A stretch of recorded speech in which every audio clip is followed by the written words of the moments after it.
42 नगरपंचायतीच्या सार्वत्रिक निवडणुका राज्य निवडणूक आयोगामार्फत घेण्यात येणार आहे आणि यामधून एकूण 6,859 सदस्य आणि 288 अध्यक्ष यांची निवड होणार आहे।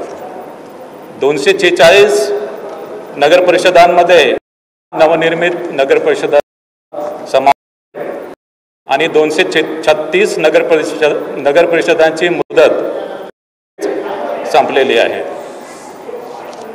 राज्यामध्ये एकूण 147 नगरपंचायती आहे, त्यापैकी 42 नगरपंचायतीसाठी निवडणूक होत आहे।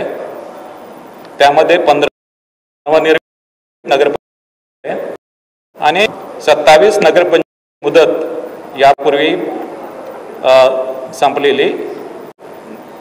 संपलेली आहे आणि उर्वरित 105 नगरपंचायतीची मुदत यापूर्वी समाप्त झालेली नाही।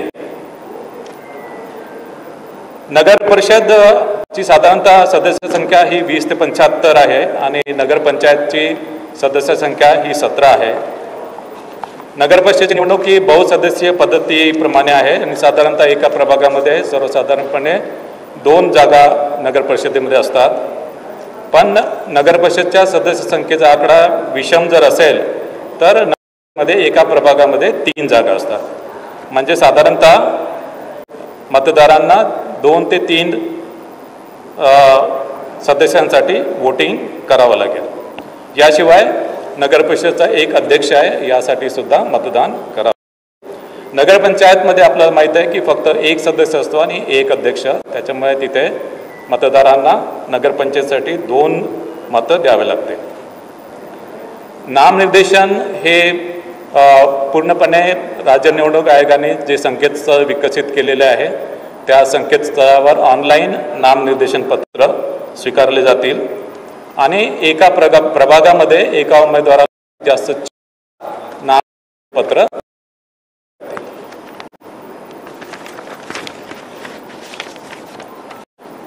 संकेतस्थळावर नामनिर्देशन पत्र दाखल केल्यानंतर त्याची प्रिंटआउट काढून ती संबंधित निवडणूक निर्णय अधिकाऱ्याकडे उमेदवारांना द्यावी लागेल। नामनिर्देशन पत्रासोबत जात वैधता प्रमाणपत्र देणे आवश्यक आहे, मात्र ज्यांनी नामनिर्देशनापूर्वी जात वैधता प्रमाणपत्रासाठी अर्ज केला आहे आणि नामनिर्देशनाच्या दिवशी ज्यांच्याकडे जात वैधता प्रमाणपत्र नाही आहे त्यांना अर्ज केल्याची पावती त्यांना सादर करून नामनिर्देशन पत्र त्यांना दाखल करता येईल। मात्र असा उमेदवार फायनली अंतिमतः निवडून जर आला तर त्याला 6 महिन्याच्या आतमध्ये वैधता प्रमाणपत्र देणे हे बंधनकारक राहील।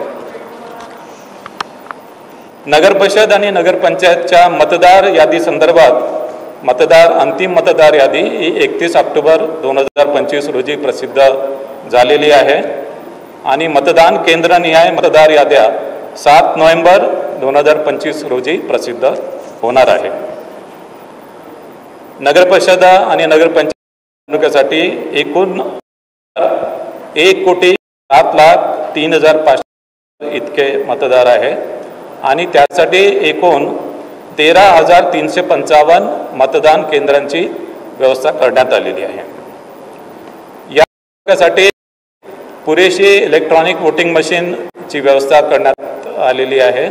या निवडणुका इलेक्ट्रॉनिक वोटिंग मशीनद्वारेच होणार आहेत आणि त्यामध्ये 13,726 कंट्रोल युनिट आणि 27,452 बॅलेट युनिटची व्यवस्था केलेली आहे।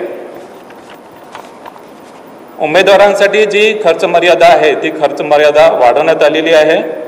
अ वर्ग नगर परिषदेसाठी अध्यक्ष पदासाठी 15 लाख, सदस्य पदासाठी 5 लाख, ब वर्ग नगर परिषदेसाठी अध्यक्ष पदासाठी 11,25,000, सदस्य पदासाठी 3,50,000, क वर्ग नगर परिषदेसाठी अध्यक्ष पदासाठी 7,50,000, सदस्य पदासाठी 2,50,000, नगरपंचायतीसाठी अध्यक्ष पदासाठी 1 लाख आणि सदस्य पदासाठी 2,25,000 अशी खर्चाची मर्यादा आहे। मतदारांसाठी निवडणूक आयोगाने राज्य निवडणूक जे संकेतस्थळ विकसित केलेले आहे त्यामध्ये त्यांना सर्च फॅसिलिटी दिलेली आहे आणि या सर्च फॅसिलिटीमध्ये जाऊन मतदारांना त्यांचे नाव आणि मतदान केंद्र शोधता येईल.